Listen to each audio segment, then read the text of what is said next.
A pointe shoe is designed to enable the dancer to dance on pointe. This is the culmination of years of training that essentially starts preschool and never finishes. The perfect pointe is achieved when the two arches of the feet work actively together. The first being the instep or arch.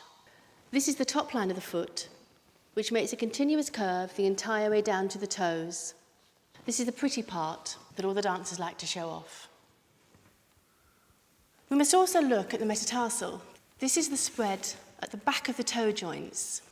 This is the area of the foot that does all the work, the most vital part of the body for the ballet dancer.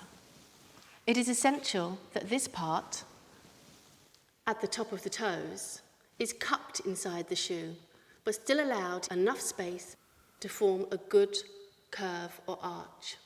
When fitting a pointe shoe, it is essential to look at the entire dancer.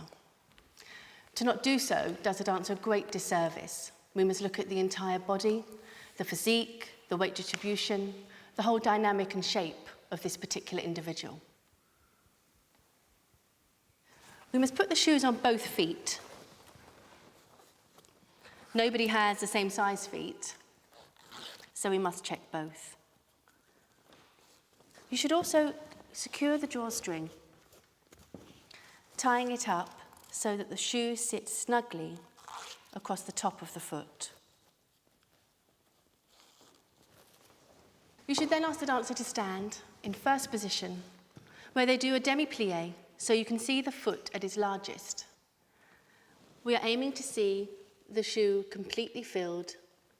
There should be no slack along the side of the shoe, but at the same time, no obvious tension around the top line of the foot. We should then ask the dancer to stand in parallel, placing one foot onto pointe, where we are checking to see that the front of the foot is securely encased inside the block, and you're not seeing any obvious lumps or bumps around the side. But the foot should be totally filling the front part of the shoe. Then ask the dancer to turn around so you can see the heel of the shoe to check the fit for the width. Placing one foot on pointe, turn the satin down, and you should see a single line without any twist up the back of the foot. If the length is good, the sole finishes just under the curve of the pad of the heel. If it extends up, the shoe is too long. If it is drastically below the foot, the shoe is too small. Again, you should always check both feet. Finally, if Natasha goes up onto pointe, we can see the perfect fit.